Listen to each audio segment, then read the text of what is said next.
Do you want to wear your glasses, your sunglasses, Stevie Wonder, or no? No, not at all. Not at all. Garbage Let's get these sauce. out of here. Dumb. I mean, that's Cheers. one way to go about it. Cheers, man. Ice cold. Ice cold. Actual ice in the beer. What, you making fun of my nuts? Don't bring the bar. Don't go out to bars. Just bring the bar to you. Yeah, that's right. That's right. That's what we're doing here today with Top of the gay. Top of the Gay. 2 gays and 2 beers, and who knows where this one's going to go. Yeah, who knows? What you got there? I found this. I thought it was my initials. JW? J. I thought it was, but you know, I'm dyslexic, so I flipped everything upside down That and makes backwards. so much sense. But true confessions of a not professional golfer, I have used a practice ball on 18 holes. Yeah. But I bet you weren't the player that actually dumped an entire large basket of balls into the long pocket of your golf bag at the driving range. Why would you put your initials on this? Why would you play that golf ball on the golf course? Garbage. Forget it. Get out of here, Get ball. outta here. Oh my gosh. Man. Well, how's it going? Great now. Super duper now, all right? Just gonna hold this. Midday beers. Midday. Yeah. I really want to wear my glasses, but it is like legit Stevie Wonder up in here. It happens. They're not that bad. I mean, where are you gonna put them? I'm just going to You put have them to right here. daintily put them I down. have to, because those matter to me. They matter a great deal. You guys, welcome back to Greenside Chats. This is my good friend Julia. Hi. She's the one that's usually managing the camera for all my digital courses that you haven't purchased yet, but they are available for you. Right here. And here, They're maybe. here and here. I Definitely don't in know. the comments Whatever. below. I probably won't put it in the description because I'm not that organized. But if you visit amandabeelergolf.com, Yes, you'll find it. totally. I wanted to have you on because we usually have a lot of really good conversations. Sometimes it's on video, sometimes not. Should be. We should be on video more often. I think. I think your idea of top of the gay. Yeah, I'll just hold mine too. So Yeah, you don't feel forget so it. Weird. Top of the gay sounds really funny. Yeah, the reason we talked about Top of the Gate was because you're wearing a Newsies cap. Yeah. So just look out for the next series, Top of the Gate. She's gonna wear a Newsies cap. I'm gonna wear a bucket hat. Yeah. And who knows? Well, who knows where we're gonna take it? Who knows where it's gonna go? Yeah. So I want to tell you a short story about why I decided to seat us here. Tell me. 2 reasons. Yeah. We're not in like the blinding sunshine if we're Yeah. over by the green. Yeah. Also, if we were by the green where I normally set up shop, Mm-hmm. we might take one in the teeth, and I didn't want to do that. But now that I'm sitting here, I'm realizing there's been a lot of balls that have come right here from that second tee box. I think playing golf or being around golf is always there's a cautionary tale. Oh, totally. I mean? You are risking your own life every time Yeah. you go on the golf course. Literally every time. If you live on a golf course, Like these people? you legit paid money to have golf balls fly into your house Yeah. by way of window, rooftop, I chimney. mean, just shenanigans. You just paid to have Full shenanigans around. all the time. Full shenanigans all the time. Yeah. Tell me, what's your earliest memory of golfing with F? Oh my gosh. My dad's name is F. 3 letters, although it sounds like 1 letter, EFF. It's short for Effie, which It's is a short whole for Effie. nother story. It is. He's going to come on a Greenside Chat and really Yeah, blow it's gonna everybody be away. yeah, that'll be it. It'll actually shut the internet down. I It think. will. It should. It my should. Gosh. He's fabulous. F, if you're watching and listening. Yes. I Oh my can't gosh. wait. He is going to watch because I'm going to send it to him. Yeah, He's going to love it. My earliest golf memory, it's hard to say. I'm really bad with timelines, but You too? so bad. It's really bad. My memory is weird. So bad. Like I'll be like, yeah, that thing happened a year ago. It was 7 years ago, probably. Totally. Or it might have been yesterday. Who knows? It's Doesn't hard matter. to say. Earliest memory playing golf, it would either have to be playing. I mean, it was playing with my dad. My dad was kind of a long-time golfer and did it for the sake of fun and also for work. We lived in the Bay Area, so we played some pretty cool courses. The most distinct is playing the Cliffs course at the Olympic and having the hot dog hamburger. It's just It's the best thing since sliced bread. don't even play golf and go. Just go. just Demand go your way. Just go get the hot dog burger. Yeah, just demand your way into the club and just get it. Excuse me. Yeah. I'm not a member here, but I'm here for the Yeah. burger dog. Burger dog. Oh my gosh, it's so good. I'm sure that was older, but I remember that because my dad worked all the time, and so it was like really lovely, and it was a par 3 course, and we would play, and it's gorgeous. And I don't know if you've ever known about the 280 or driven the 280, but like it is an anti-freeway. It goes by like a beautiful reservoir. 280. Okay, so 280 was like a sad discovery for us, but also like, oh well, this is a very calming drive for me You because could we would travel. take it. Yeah. We would take it to get to Cole when he was in the hospital. Wow. And the 280, what I didn't know is that if you're trying to be quick and like skip through traffic and shit, you will end up back in the worst traffic of your life because you'll find yourself in a Burlingame and you can't get anywhere. And then you just meander forever and you're like, wow, why is this so pretty over here? And then all of a sudden it pops out and there's the coastline and you're on 280. Oh my gosh, it's so pretty. So pretty over there. So it would be like, obviously it was like a decompression for my dad. He used to work in San Francisco, so he drove 101 a lot, but it would just be like on just this oasis of driving up there, going to the course, my dad being in a good mood. I kind of like golf, kind of don't like golf, but it was really fun to hang out with him, and then obviously great food. That was the number one reason that I was golfing anyway. I was like, when can I get a hamburger? And, you know, in Tennessee, they weren't serving hot dog burgers, burger dogs. Yeah. They were serving hamburgers like a civilized person. Obviously. So when I would go, it would be, I was like 8 years old when I started, and my papa would take me out, and if I acted right, then I could get a hamburger and a Coke. Yes. That's all I needed. That's all any child needs. No, just feed me and let me drive the cart sometimes. Exactly. My earliest memory that was recalled to me by my father was I was young, so 5, I don't know. I'm the youngest of 3, so who knows. They took me to a golf course. I asked if I could drive, and my dad, I don't know, said it was okay. Yeah. And I pretty much drove almost over this little hill at full tilt. Oh yeah. You know.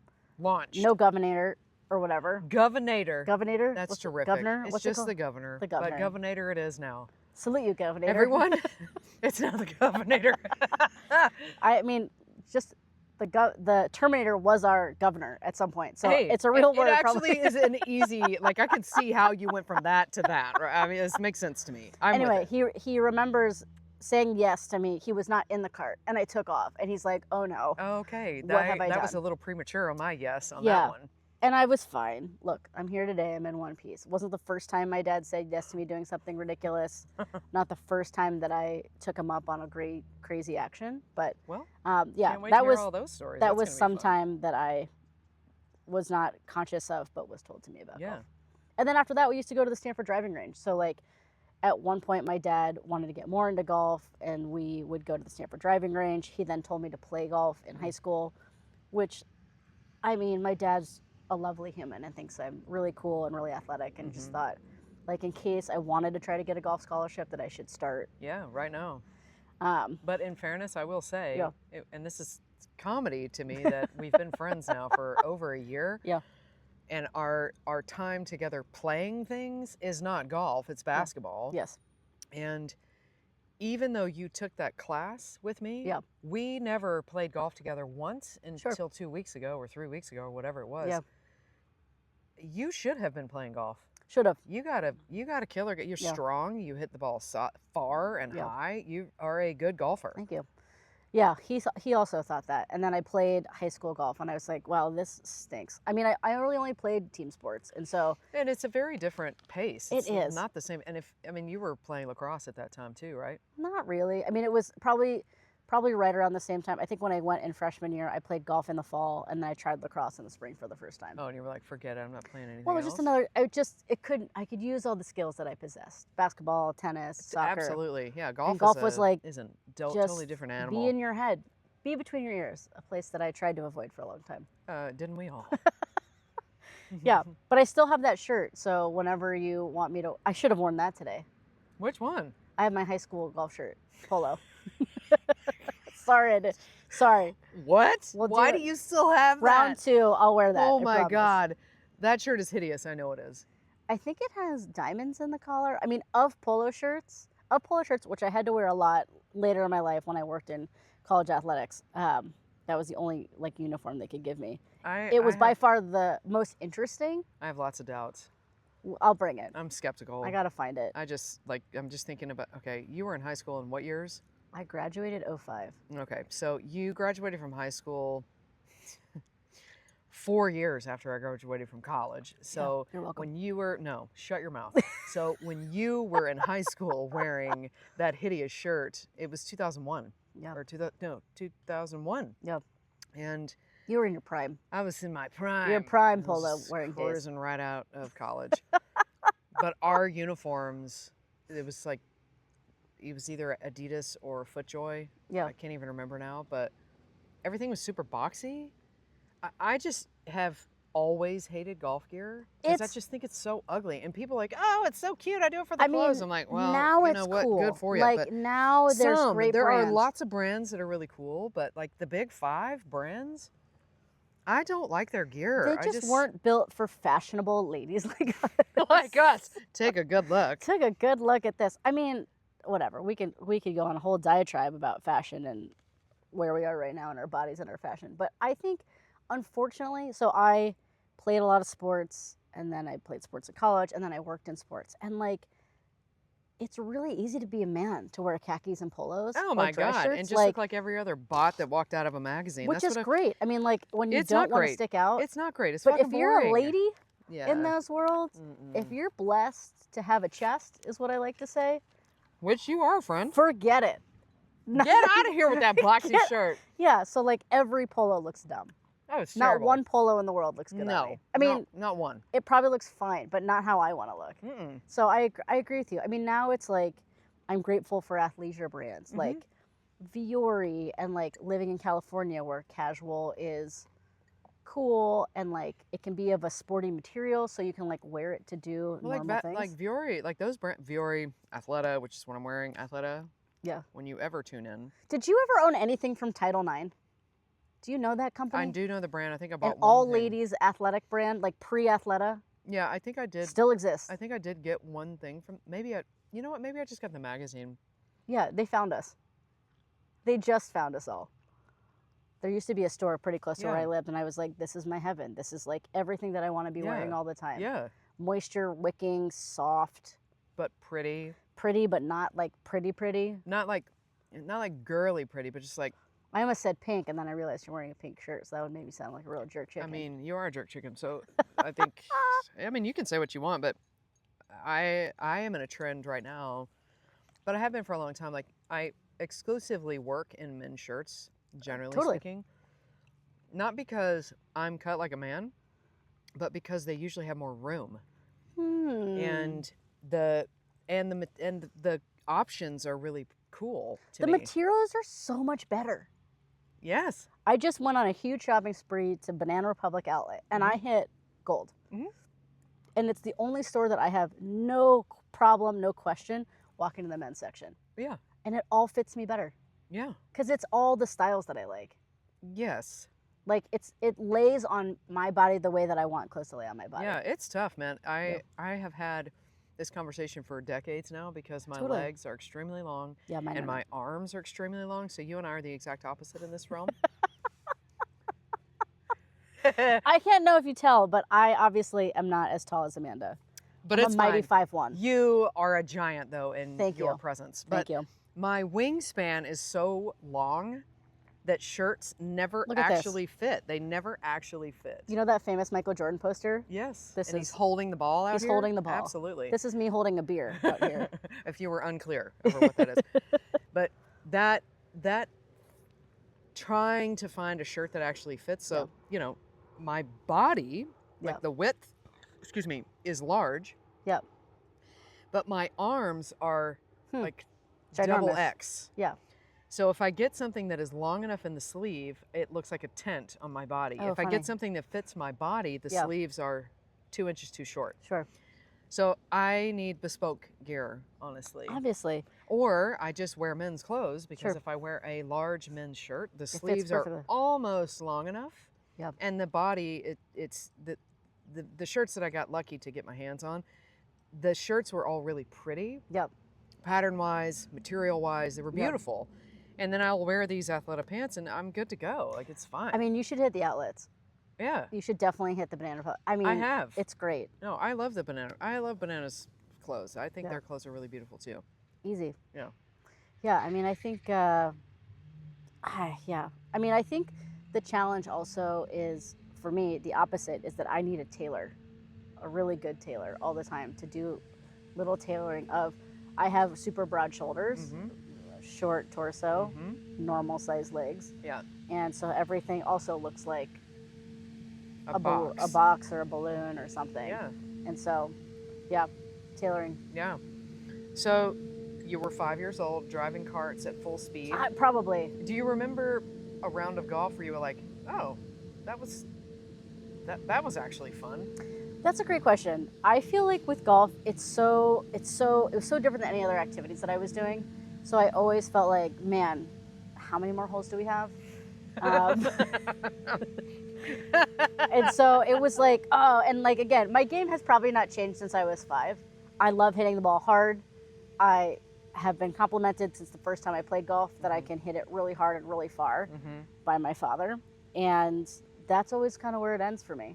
Like, I think what I appreciate about golf, times where I've played around the golf, is seeing that it's such a cool activity to get to be outside with. Yeah. Like, if there's a way to not be rushed about time, playing golf is the place to do it. Yeah. Because you're stressed about everything else. Oh yeah, for sure. You know, so time feels like pretty irrelevant. But yeah, I mean, I play the last 9 holes I played was amazing. But the time before I played that 9 holes with my parents was really fun. And we were at a gorgeous course and just able to take in the scenery. Yeah. Like, did not have anyone in front of us or behind us. Like, you know, hit the ball pretty well, like made good contact. And it was like much more in community than just going out and playing. So I think my fear around golf has been like, if I get into this and I start to get competitive around it, it's just not going to be fun for me. And so really, I just like playing for the fun of it and having it be like, you know, scramble format or with other people that really care about it. Yeah. And then being fundamentally good enough that I can hit a couple of good shots. So people are always like super, wow, that's so amazing. I can't believe you did that. And then just putting that feather back in my cap and then walking in a nice hole. Yeah.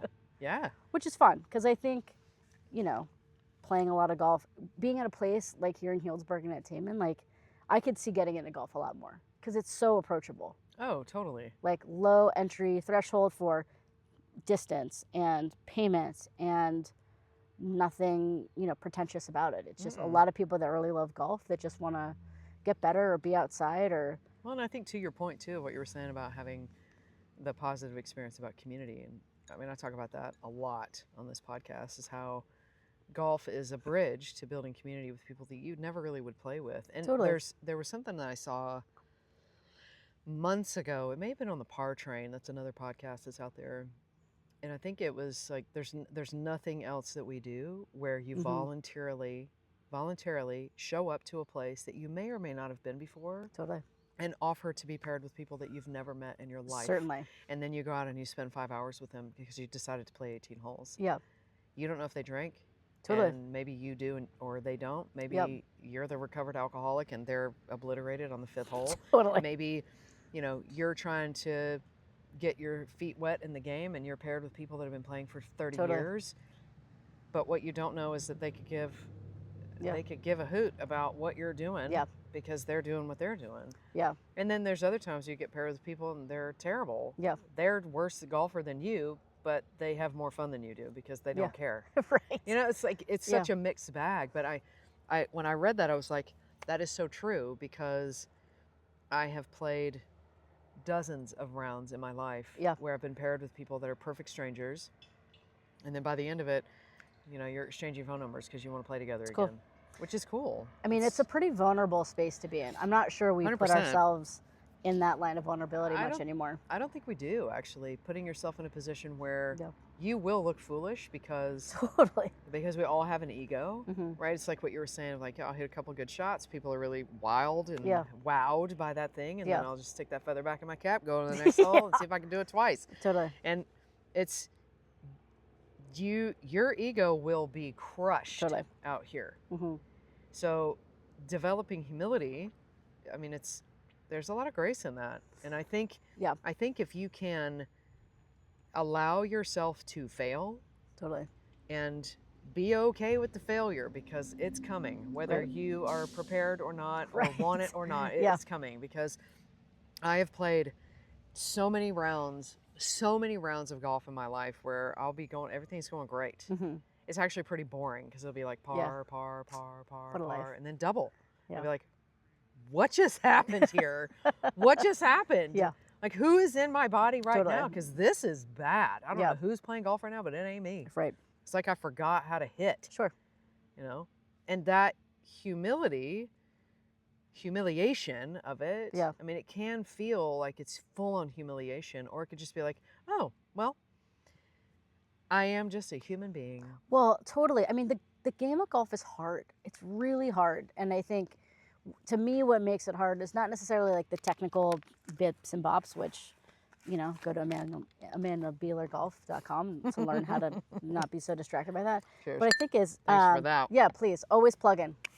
I think it's the game between your ears, because I think it's, especially now, there's no space that you can go where you can be so alone in your own body and have, you know, the consequences of that be so visible right in your face. Mm-hmm. You know, again, we both played sports a lot. We, you know, worship at the church of sport for sure, and, Mm-hmm. and the lessons that you learn. But I think golf is that. I mean, you're so alone all the time with it, Mm-hmm. you know, and there's, if you play with a caddy, if you play with friends, like there are ways that you can really have some of that be supported, but really the final decision is with you. It's all you. You know, so I think it's not necessarily the ultimate move of vulnerability, but I think for people that choose to play it, that is a big hurdle that is really scary.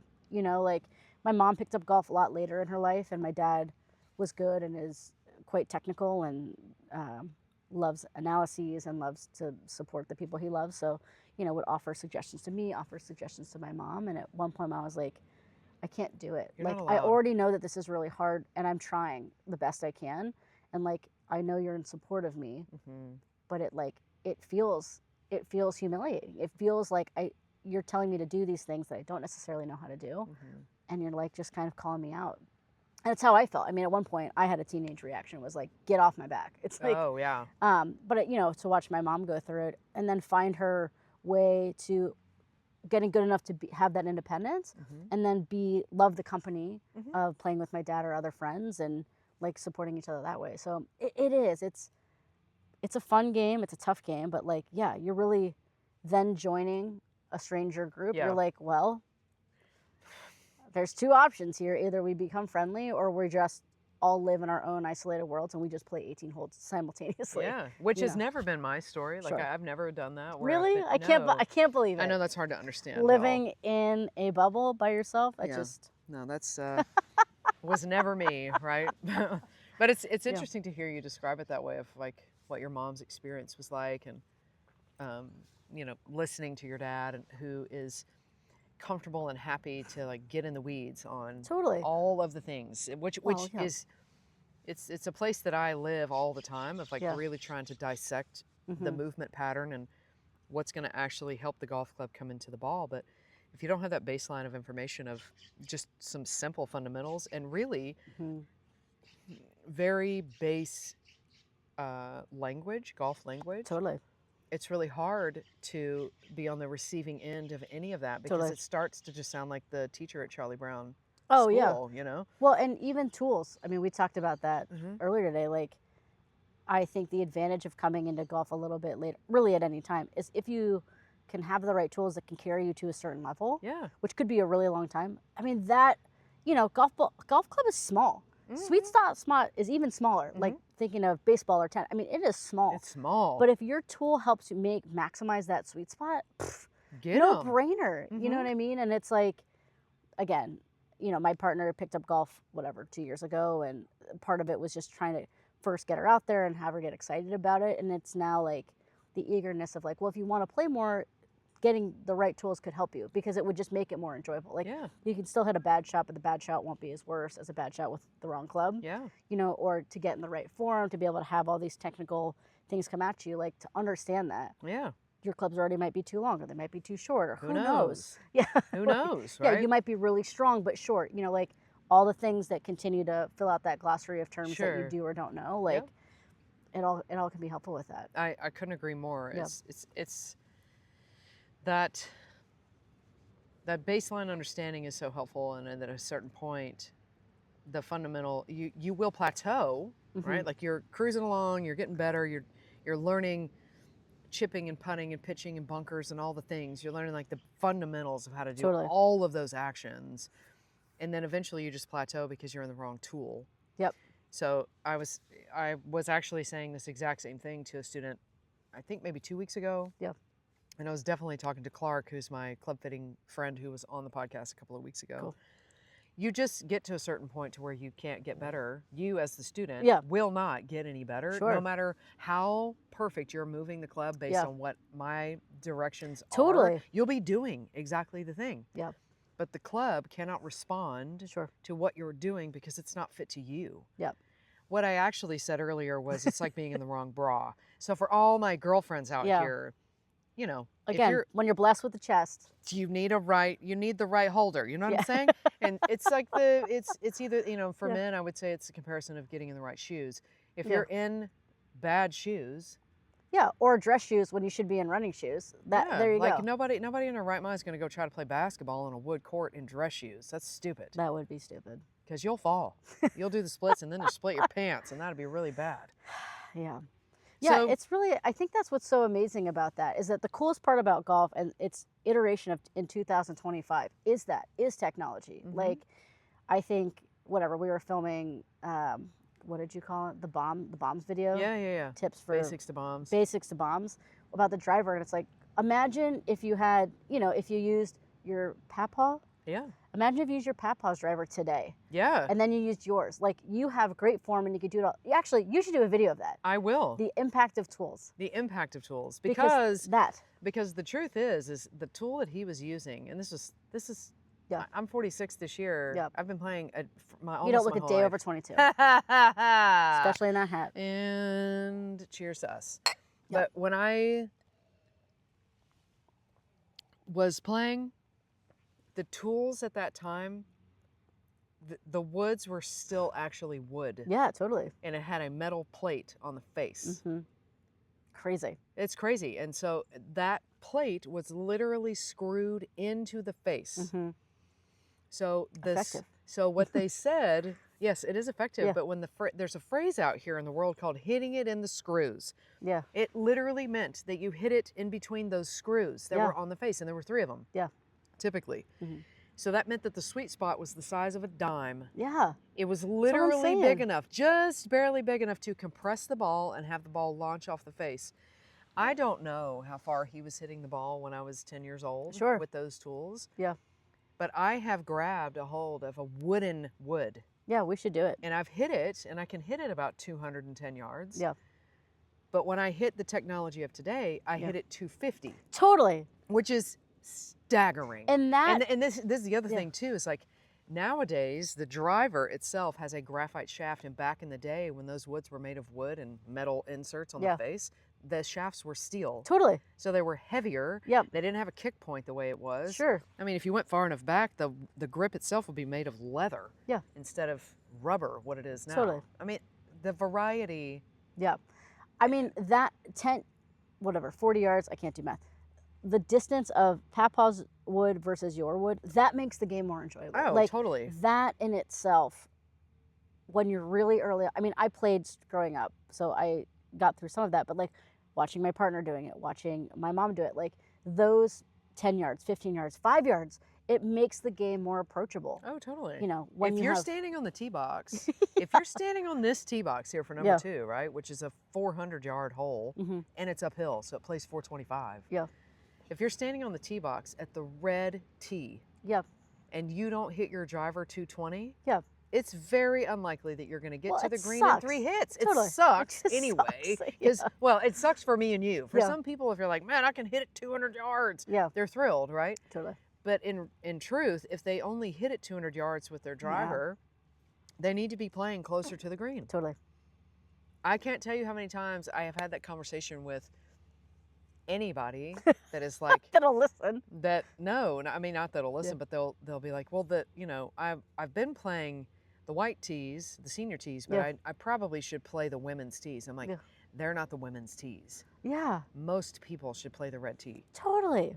I mean, even when we were playing and I don't know, maybe you were mentioning it or whatever, some other time, that you have all your junior golfers just play from 100 yards out or 50 yards out. Yeah. Like, I think if I had started with that, Totally. I could have grasped so much more of the game of golf than just being defeated that I couldn't hit it far. And again, I'm like, my sport is power, right? Like, I was in a spin class this morning.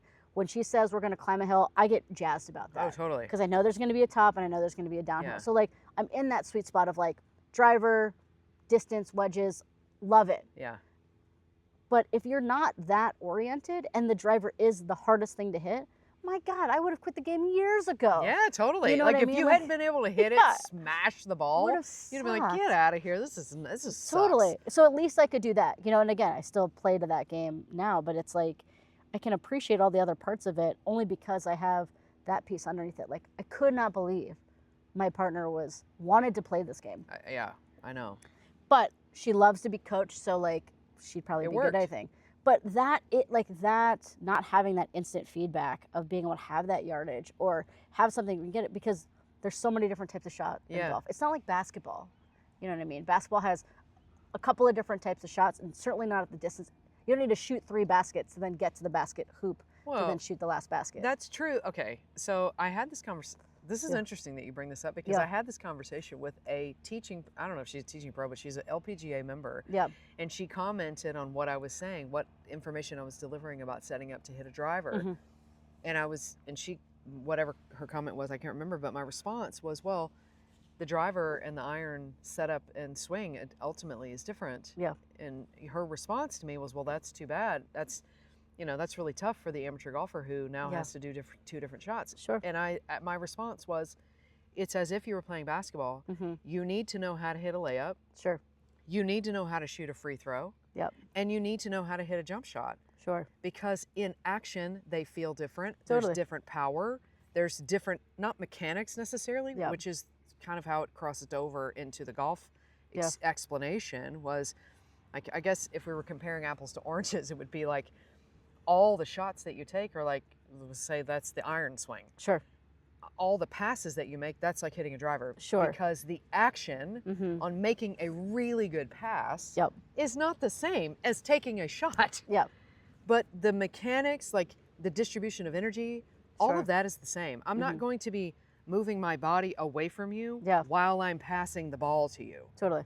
I'm probably going to be running at you or running this direction, passing this way. Sure. All right, but the point was that you need to know how to do a variety of things to be good at literally anything you play. Totally. I agree with that. I mean, one thing that really blew my mind was when we were filming your putting segment, and you were saying every putt is a straight putt. No, yeah. Like, I've gotten a lot. Well, people are pissed about that one. See, I agree with that. I think that analogy is very comparable to basketball. Like, I think of beef, right? You remember beef? Bend your elbow, knees. I don't know. Oh that's my gosh. That's not a thing I was taught. Anyway, it's like your setup. So like if you just do one-handed basketball shooting, right? That's what I used to do when I would start every practice.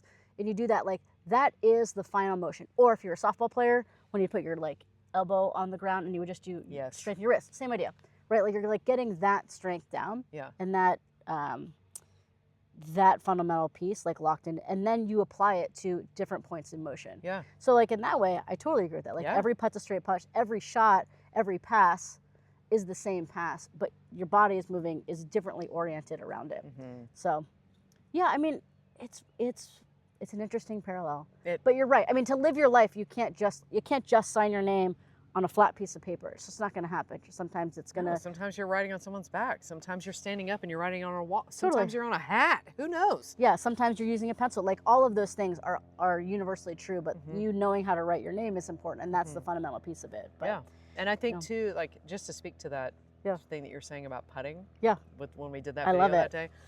Okay, so I learned of that from this other coach or player. I think she's actually a player, but she does a lot of really cool shit. I think her name is Ellie, and I can't remember her last name. But in any case, she, I found her stuff. I think I showed you her stuff. She's the one that sets up all the bottles. And you remember the one? It was around the Masters. And it was a bunch of drinks. It was pretty sure that one was trying to come through the fence right there. Anyways, she's the one that set up all the cups and then hit the ball around and win in the hole.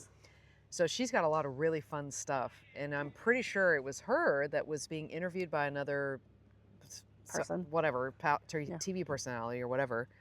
And it was her that actually said, just look at every putt like it's a straight putt. Yeah. And really what that means, Yep. and if you saw that video, this is really what that means. Sure. Here's the cup. Yep. You're looking at the green, and you can tell the green is not flat. Okay, it's going to curve to the right. Yep. Great. Instead of trying to decide with, like, I don't know, maybe the Pythagorean theorem, but probably not. It's more like a beautiful mind scenario where you have all these formulas kind of floating around. So many spirals. That's all you need. Good Lord. And you're like, okay, the break point is here. That's the apex. I'm going to hit it to that with X amount of speed, and it's going to break right into the hole and go in the hole. Yeah. The point of that comment was to say, is it going to curve? Yeah. Yes. How much is it going to curve? Totally. Okay, well, this is pretty slanty, and part of this goes back to understanding aim point express. Yeah. If you understand aim point express, which is a formula by which you can decide based on percentages of how much weight is on one side versus the other. Yeah. And if it's, 80%, you're holding up 4 fingers, you measure out directly, like in a right angle off the hole, left or right, and you aim at that point. That's your aim point. Yeah. Well, from your ball to that aim point Straight. is a straight line. Totally. If you have the right speed, it will curve the way it's supposed to. Yeah. So stop trying to beautiful mind the shit out of it and just hit a straight putt. Once you've decided, okay, I know it's going to be 2 cups out to the left. Yeah. Find that straight line, which is your aim hit to point, that. and hit to that. Totally. Aim the face at that and hit to that with the right speed. I mean, again, golf has so many layers of complexity. When you said that and when you were filming it, I was like, obviously. I mean, drop your club and walk away. Game is done. Game over. Game is easy. Is done. This game is a piece of I'm joining cake. the LPGA tomorrow. Tomorrow. Now I know how to putt. Okay, great. But it is. It's like, I think that's the thing that's so cool about golf, and obviously becoming your friend and also helping you with some of the production stuff is like, seriously, go to amandabeelergolf.com. No joke. It is awesome. It is so awesome because the game is so complex. And what you've been able to do is like make it into bite-sized, chewable pieces.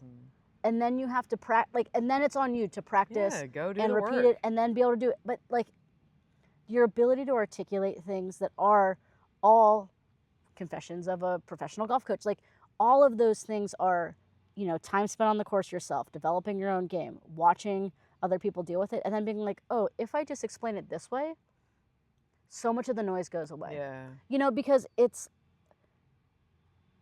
just a crazy game. It is a crazy ass game. I say that all the time. I mean, this is the dumbest game ever. I mean, it's the most beautiful game, literally the most beautiful game ever played. And I have played so many things in my life. Yeah. And I always come back to this one for so many reasons. Yeah. But I think it is partly like it fuels my ego. Totally. It humbles me. Yeah. It makes me think about my decisions. Yeah. I live with the consequences. Yeah. Which in my life, like all of those things parallel my life so beautifully. Like I have said, I am sorry, I was wrong so many times in the last 14 years because I now have kids in my life. Yeah. Me and Sarah have all these children that we've raised. Yeah. And I have had to say I'm sorry because I have inadvertently You've been a human being. Or yes, I have been a human being and I've lived one day as a human being. up. Yeah, exactly. And so, but I wouldn't have had the ability to take accountability for that had I not played so many rounds of golf and made so many decisions that were 100% mine. And it was not the right choice. I mean, what's interesting about the game of golf is I was talking about the game in terms of how it fuels my ego, but I'm afraid to play it more because I don't want to face that. Oh no, you're afraid to fail. Yeah, it's just like which is it's so just funny to me because I know you don't walk just your in this life game. like that, but I think just in golf. Well, maybe that's why you should pursue. I don't know. Well, this is what I would say to you, and then you're going to answer this question. So, great. I ask this question at the end of every visit. It's like, what would you say to someone to encourage them to play more? Sure. And what I would say to you is, as my friend, I would want to just play golf with you because it's fun to play golf together. It's just fun to play, right? But as a person who is capable of doing well, like stringing a bunch of good shots together and seeing how that feels at the end of the round and be like, wow, I leaned in today. Sure. And look at what I was able to accomplish. Totally. And that to an athlete is actually, that's the sauce. Totally. That's what makes That it is so the that you come sauce. back and you want to do it Yeah. again. Like even for basketball, like, man, I do not like to run. But when I'm out there and you are hauling ass, like literally lapping me the whole time, I'm like, that fucker, I gotta go. I gotta get the lead out. You know what I mean? Yeah. But yeah, that's, I mean, I bottom line, we should be playing more golf together. And we should be playing golf better. I play more golf, but better. But better, duh. Duh. So what would you say if you? Yeah. Okay, and you actually probably had this experience with Lauren because 100%. she was like, oh, yeah, maybe I want to play. And Yeah. What'd you say to her? I mean, I know Lauren obviously very deeply. I would say she's someone that's like a thoroughbred, right? Like really talented in understanding her body and space, is a really good thinker. Like I said, keep playing because like this is the challenge that you need. Like you need to learn this new skill. You need to expand your neuroplasticity in your brain. But I think what I told her was it's a game that we can play forever. Yeah. And it gets us outside. There's a lot of people, there's a big community that does it, and it's like a really nice central point that has decently low impact on your body. So again, you can play it forever. Yeah. In different forms. So I would say like if you're wanting to play golf, like keep doing it. You know, like it's a game that you can go away from, you can come back to it. Yep. You can have a beautifully obsessive and non-obsessive relationship with it. But I would say like get a coach or like go online and find someone that explains things well because it makes the game way more fun. Whether you're well, in it, it is sorry to interrupt you, but it makes it pleasurable. Like if you start to Totally. understand, you can start to have some Totally. veils lifted from your eyes, and then you're like, oh man, that actually. Now I see why they say this. Totally. Now I see why it looks like this when they do it, but it looks like that when I do it. Like I'm trying to X, golf, Y, Z or whatever. In my experience as a longtime athlete, like golf is not intuitive, and maybe for you it was, and that's why you had found some success in it. I mean, I think you're accurate when you say that. Yeah. Like I think it's very I don't think it's intuitive for anybody. Yeah. It is to me. I forget. Yeah. But I can't say that it was when I started. Your livelihood and your profession is all around that too. But I think there's maybe parts of the game that feel intuitive too. Like when I think about of all the sports to play, I would not pick golf for a variety of reasons. But I think for me, it has this level of technicality that other sports like basketball or soccer, that once I had some sense of group dynamics, hand-eye or hand-foot coordination, like I could get along with. Yeah. Which was my experience in lacrosse. But I think what I would say to someone is like golf isn't intuitive, which means you need someone to help guide you in that. And that my hope would be that you move to Healdsburg and you have Amanda be your coach.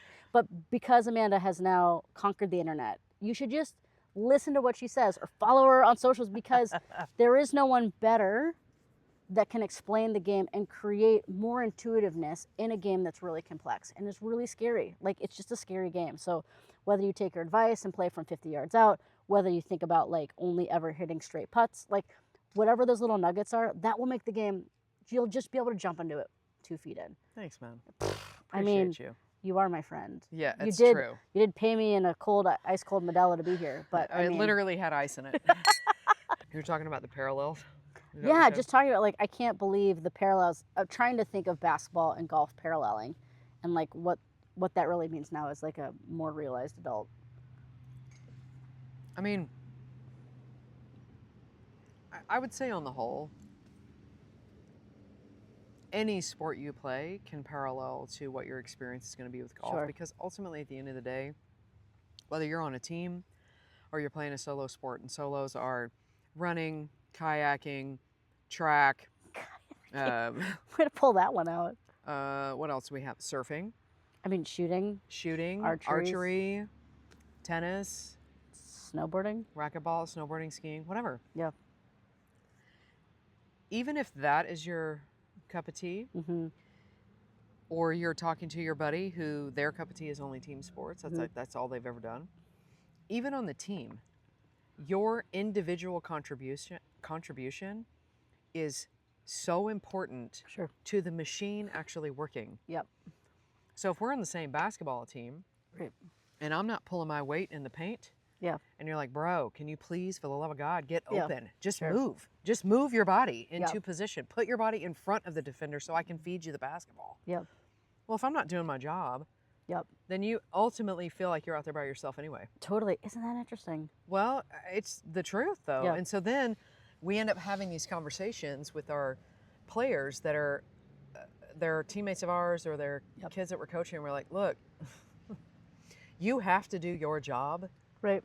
in order for me to be able to do mine. Totally. But you know what's great about golf is I don't need you to do your job at all. Totally. I just do my job. Yep. And so for a lot of people that dislike, and I have a ton of kids in my program right now that they are playing golf because they don't like team sports. Sure. For whatever their reason. Yep. Right? But they are down this road now with me. They're pursuing Golf. whatever level they're at in the Yeah. program, and they're having a good time and they're seeing their own progress, and it's 100% reliant on them. Yep. And they are quickly taking ownership of Mhm. whether or not they level up. Right. Like it's up to them and they So know it, interesting. right? Yeah. And so I would argue that some of your best teammates will be people that have done individual sports. Yeah. Because their dedication and their discipline to work is really high. Totally. Because it's on them. Yeah. And Yeah. I would also say, sorry to interrupt you, I would also just, as a caveat, I was the laziest, most talented person on my team. Lazy. Yeah. Had the ability to be Totally. really Great. a lot better than I was. Sure. But I didn't want to work. Yeah.